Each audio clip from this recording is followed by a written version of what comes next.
माझा नमस्कार, मी पंकजा गोपीनाथ मुंडे. पर्यावरण म्हणजे एन्व्हायरमेंट अँड क्लायमेट चेंज हे मंत्रालय माझ्याकडे आहे, तसेच पशुसंवर्धन हे खातंही माझ्याकडे आहे. माझं काम मी सुरू केलेलं आहे. काम माझ्या ऑफिसचं जरी चालू असेल तरी पण अशाच परिस्थितीत आम्ही गेले आठवडाभर इथे काम करतोय आणि खूप महत्वाचे विषय ऍड्रेस करायचे आहेत. त्याच्यामुळे आपसात बोलू नका प्लीज. त्याच्यामुळे आज अत्यंत महत्वाचा विषय जो सगळ्यांचा आहे तो म्हणजे प्रदूषणाचा विषय आहे. आपण गेले काही दिवस मुंबईच्या प्रदूषणावर बातम्या पाहतोय, वाचतोय आणि त्यामुळे मुंबईच्या प्रदूषणासाठी मुंबई प्रदूषण बोर्ड आणि मुंबईतील सर्व की अधिकारी मी बोलवले होते, जे बीएमसी मधले पण अधिकारी होते आणि एक खूप चांगली विस्तृत बैठक ही माझी मुंबईच्या प्रदूषणाच्या निमित्ताने झाली. मुंबई मध्ये गेले काही दिवस झाले आपण जे वातावरण बघतोय, जे खूप सारे डस्ट पार्टिकल आहेत आणि त्याची काय परिस्थिती आहे आणि आपण ती कमी करण्यासाठी काय काय करता यावं याच्यासाठी विस्तृत अशी बैठक घेतली. खरं तर हा जो विभाग आहे पर्यावरण, हा एक विभाग आहे खरं बघायला गेलं तर. आता ह्याला पूर्णपणे मंत्रालय बनवायचं आहे आणि ह्याच्यासाठी जास्तीत जास्त काम करायचं आहे, कारण पर्यावरण हे फ्युचर आहे. आपल्याला श्वास घेतो ती हवा, आपण पितो ते पाणी, आपण राहतो तो सगळं सराउंडिंग हे स्वच्छ असावं, पर्यावरणयुक्त असावं. याच्यासाठी खूप काम करण्यासाठी या खात्याला अजून स्ट्रेंथन करत आहे. आमचे राज्याचे मुख्यमंत्री आदरणीय देवेंद्रजी फडणवीस यांनी आम्हाला 100 दिवसाचा प्लॅन सबमिट करायला सांगितलेला आहे आणि त्याच्यासाठी मी आता तो प्लॅनही तयार करते आणि 100 दिवसाचा प्लॅन सोबत आम्ही एक टास्क फोर्स तयार करतोय, ज्याच्यामध्ये वेगवेगळ्या खात्यांचा आम्ही कन्व्हर्जन्स करणार आहोत.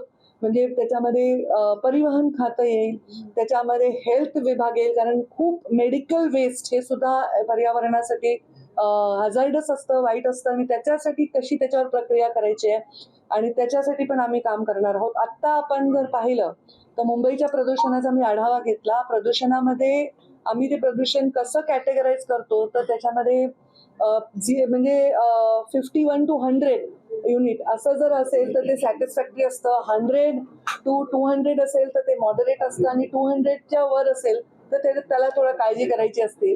आपल्याकडे जरी प्रदूषण आपल्याला दिसत असेल तरी आपण बऱ्याच ठिकाणी आपण आज मॉडरेट मध्येच आहोत आणि ते आपण येलो कलर मध्ये त्याला आपण टॅग करतो, येलो कलर मध्ये. आणि जर ब्राऊन झालं म्हणजे ऑरेंजिश ब्राऊन असं कलर आहे त्याच्यामध्ये गेलं तर ते आपल्यासाठी एक चिंतेचा विषय असतो आणि त्याच्याही पुढे गेलं जे आता आपण दिल्लीची परिस्थिती पाहतो तर ते खूप चिंताजनक असतं.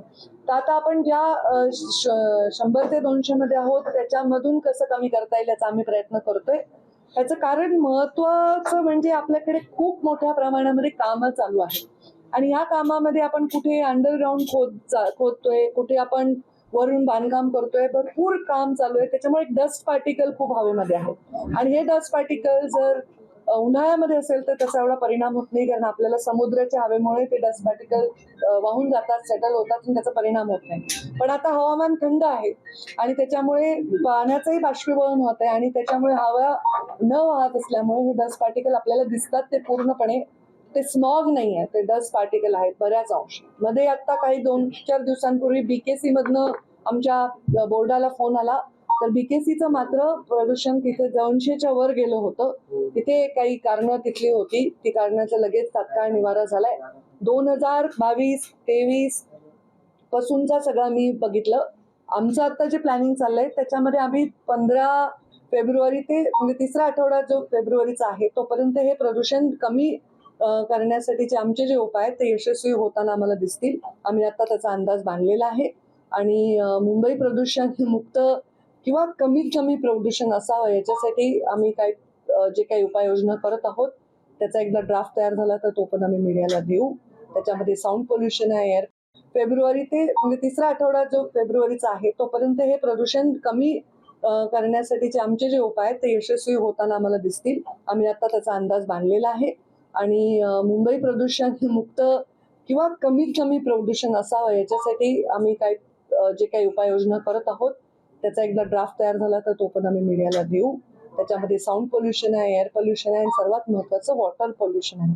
त्याच्यामध्ये वेगवेगळ्या विभागांना आता आम्ही संपर्क करत आहोत. रेल्वे खात्याचा विषय आहे, हेल्थ डिपार्टमेंटचा आहे, कॉर्पोरेशनचा आहे. आणि त्याच्यामध्ये प्रदूषण कमी करण्यासाठी आम्ही काम करत आहोत. मला पूर्ण विश्वास आहे जे आम्ही प्लॅन आता तयार केला आहे त्याच्यामध्ये फेब्रुवारीच्या 3ऱ्या आठवड्यापर्यंत आपण ते कमी करण्यामध्ये यशस्वी होऊ. आणि आता सुद्धा आम्ही मेंटेन करतो येलो झोन, जे आपल्यासाठी हॅझार्डस नाही, नक्कीच आपल्यासाठी मॉडरेट ते प्रदूषण आहे आणि ते मेंटेन करायचं आणि कमी करण्याचा आम्ही प्रयत्न करत आहोत.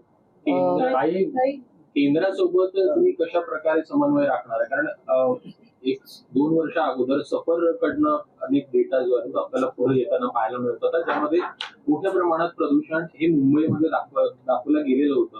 तुमच्याकडनं या संदर्भात पत्र देखील लिहिण्यात आलेलं होतं की हे प्रदूषण जे आहे ते मोठ्या प्रमाणात आहे आणि त्यामुळे सफरचा डेटा हा पूर्णपणे बंद करण्यात यावा. त्यामुळे तो डेटा पूर्णपणे बंद आहे. IITMचाच डेटा सध्याला होतो आहे, मात्र तो देखील अधिक दिसतोय MTCB पेक्षा. सो त्यामध्ये काही समन्वय तुमचा असणार आहे का? नक्कीच असणार आहे. मी कालच माझे केंद्रीय मंत्री भूपेंद्रजी यादव यांची बैठक आम्ही त्यांच्याबरोबर भेट घेतली. त्यांनी मला काही मार्गदर्शक सूचनाही केल्या. आता कारण मी चार्ज घेऊन हार्डली 4-5 दिवस झालेले आहेत, त्यामुळे हे सगळं व्यवस्थित प्लॅनिंग करून त्याला इम्प्लिमेंट करण्यासाठी जो नॅचरल काळ लागतो त्याही पेक्षा 100च्या स्पीडने आम्ही जात आहोत. तर त्याच्यामध्ये आम्ही नक्कीच याच्यामध्ये केंद्राबरोबर याचा आम्ही नक्कीच संपर्कात राहू, समन्वयात राहू. परंतु हा टोटली आता आपला विषय आहे. प्रदूषण हा त्या झोन मधला विषय आहे आणि त्याच्यामुळे आपण त्याच्यामध्ये आता मी जसं सांगितलं की आता मुंबई, पुणे, नागपूर या ठिकाणी आता हिवाळा पण आहे. हिवाळ्याचं कारण हे मेजॉरिटी आपल्याला त्याच्यामध्ये अडचण निर्माण होते. त्याला कमी करण्यासाठी आणि असंच पुढे मेंटेन करण्यासाठी किती कडक नॉर्म्स करावे लागतील. म्हणजे तुम्हाला जर आता मी डिटेल नाही सांगू शकणार, 1 तास लागेल मी सांगायला गेले तर. साधा विषय आपल्या मुंबईमध्ये जेवढे रेस्टॉरंट्स आहेत, म्हणजे आम्ही विचार केला एअर पोल्युशनचे मोठे मोठे विषय तर ठीक आहे, मोठे कामं चालू आहेत, ब्रिजेसचे कामं चालू आहेत, कोस्टल हायवेचे कामं चालू आहेत किंवा हे चालू आहेत, तर त्याला आपण स्प्रिंकलर वापरण्यासाठी वगैरे कंपल्सरी केले. तात्काळ त्यांना फाईन केला, काम थांबवायला सांगितलं, अशा उपाययोजना केल्या. जिथे बांधकामाचे नॉर्म्स पाळले जात नाहीयेत, त्याच्यामुळे डस्ट पार्टिकल आहेत, त्यांना सुद्धा सूचना देऊन, नोटिसा देऊन ते पण आपण एक काही दिवस काही ठिकाणची बांधकामं सुद्धा 4 दिवस 8 दिवस कमी केल्याने पण त्याच्यामध्ये परिणाम झालेला आहे. 3-4 दिवसापूर्वीची जी परिस्थिती प्रदूषणाची ती आज आपल्याला दिसत नाही. आजचे रिपोर्ट्स त्याच्यापेक्षा बरे आहेत. आणि ह्या सगळ्या प्रयत्नात आता साधं जर रेस्टॉरंट्स आहेत ते लाकूड जाळून तंदूर वापरतात, याचं किती प्रदूषण आहे ह्याचा आम्ही आता अंदाज घेतो आणि ते पण मोठ्या आम्हाला त्याच्यामध्ये त्याचा एक प्रमाण दिसते. तर त्याच्यासाठी इलेक्ट्रिकल त्यांनी ते वापरावे तंदूर, याच्यासाठी आता आम्ही काही नॉर्म्स काढण्यासाठी प्रयत्न करतो. ह्या साध्या साध्या गोष्टी आहेत ज्या छोट्या छोट्या जरी असल्या तरी त्या प्रदूषणामध्ये ऍडिशन करत आहेत. तर ह्याचं खूप डिटेल अभ्यास करून आम्ही काम करतोय. आता मी ओव्हरऑल सांगते की येणाऱ्या 3 आठवड्यामध्ये आम्ही त्याच्यामध्ये चांगले यश मी बेसिकली इथे जे आमचं पोल्युशन कंट्रोल बोर्ड आहे ती एक एंटिटी आहे, त्यांना स्वतःला ते अधिकार आहेत, तर ते सगळ्या या नोटीस जारी करतात. त्यामुळे त्याचे आकडे आता मी नाही सांगू शकणार, परंतु त्याच्या एक काही ह्या हिवाळ्याच्या काळामुळे किंवा त्या काळातल्या टेम्परेचरच्या मुळे त्यांना काही ठिकाणी थांबवण्यात आलेला आहे. नॉर्म्स नाही जिथे पाळले जातील ते कोणीही असो त्यांना नोटीस दिल्या जातील, त्यांना फाईन लावला जाईल, त्यांच्याकडनं उपाययोजना करून मधल्या काळात प्लास्टिक बंदीची एक मोठी घोषणा केली होती. प्लास्टिक बंदी बऱ्यापैकी झाली होती, मात्र पुन्हा एकदा त्याच पद्धतीने प्लास्टिकचा सर्रास वापर होतो. जे प्लास्टिक आपल्यासाठी हानिकारक आहे ते बंदी करण्यासाठी कडक उपाययोजना आम्ही करू. त्याची सुरुवात अगदी आमच्या ते बंदी करण्यासाठी कडक उपाययोजना आम्ही करू. त्याची सुरुवात अगदी आमच्या ठिकाणाहून करू. पहिले आम्ही स्वतः ते पाळू, म्हणजे लोक पाळतील. तर ते त्याचे एक थिकनेस आहे, त्याचे एक दिलेले काही नॉर्म्स आहेत, त्याच्याप्रमाणे त्याचा निर्णय होईल. आपण बऱ्यापैकी त्याच्या वाटचाल आपण त्या दिशेने करतो.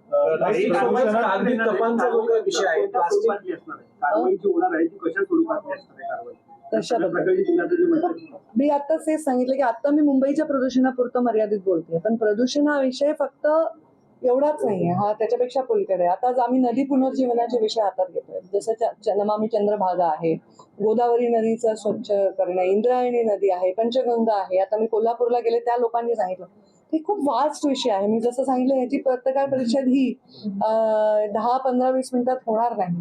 त्यामुळे मी असा विचार केला की मी एक विषय हातात घेऊन माझे काम जे करते ते तुम्हाला अवगत करेन, म्हणजे तुमच्याही सूचना येतील ते प्रत्यक्षात होते किंवा नाही त्याचे पण आम्हाला रिपोर्टिंग घेता येईल. आणि आम्ही आता ऑनलाईन एक ऍप तयार करतोय जेणेकरून लोक सांगू शकतील. सगळ्यात मोठं हे जे सिमेंट कॉन्क्रीटचं जो काम आहे त्याच्यामध्ये जी वाहतूक होती ती ओपन होते, ती कव्हर झाली पाहिजे. तर आम्ही आता लोकांना नागरिकांना ते अधिकार देतोय की तुम्ही फोटो काढा, तुमचं टॅग करा की तुम्ही कुठे आहात, जिओ टॅग करा, तुम्ही कुठल्या लोकेशनला, तात्काळ आम्ही त्याच्यावर ऍक्शन घेऊ. जे कोणाचं ते असेल प्रदूषण जे करतात ते, साधं कचरा सुद्धा कव्हर नेला पाहिजे. ह्या साध्या साध्या गोष्टी आहेत, पण ह्याला इतकं डिटेलमध्ये मी प्रेसमध्ये सांगणं म्हणजे तेवढा हे करण्यापेक्षा मी विंग वाईज घेईन. आता मी एअर पोल्युशन मुंबई एवढाच विषय हातात घेतलाय, बाकी सगळ्याच विषयाची माझी चर्चा झाली आहे. जसे जसे विषय येतील तसं तसं आपण त्या विषयावाईज करू. तुम्ही कागदी कप वगैरे म्हणताय त्याच्यामध्ये सुद्धा बेसिकली बऱ्याच विषय कचऱ्याचं व्यवस्थापनाला नोडल एजन्सी या महानगरपालिका नगरपालिका आहेत, तर त्यांच्याबरोबर टायअप करून या विषयाला आपल्या हाताळावं लागेल. रिसायकलवर जास्तीत जास्त जोर दिला पाहिजे. झाडांचं कटिंग कमी करून लाकडं जाळून, जसं मी आता सांगितलं की तंदूर आम्ही लाकडाचे बंद करण्यासाठी सगळ्या एक रेस्टॉरंट असोसिएशनला बोलून त्याच्यावर निर्णय घेणार आहोत. ह्या छोट्या छोट्या गोष्टींना आपण या प्रदूषणाला कमी करू. तरी पण आपलं प्रदूषण ही येलो झोन मध्ये आहे. Red zone, brown zone, red zone मध्ये आपण नाही, फार कमी ठिकाणी तसं Question is very specific to Yeah. Mumbai. We can see the temperatures are rising. Summer is going to be here by Feb. So is that the reason that third week of February we will see less pollution? So what are your very specific steps? See, that is the reason you are seeing more pollution, because there was less temperature. There was little bit winter season. They always, every year, if you see, pollution rises from this around December to February, and that is the reason you see more dust particle. But this pollution, I observe, and I'm going to take the actual report also. It is more of a dust particle. It's not smoke, or it's not some hazardous gases in there. So it is dust particle, and how to take care of that. The temperature also is one of the reasons we will see it less, but that is not the only reason. Have the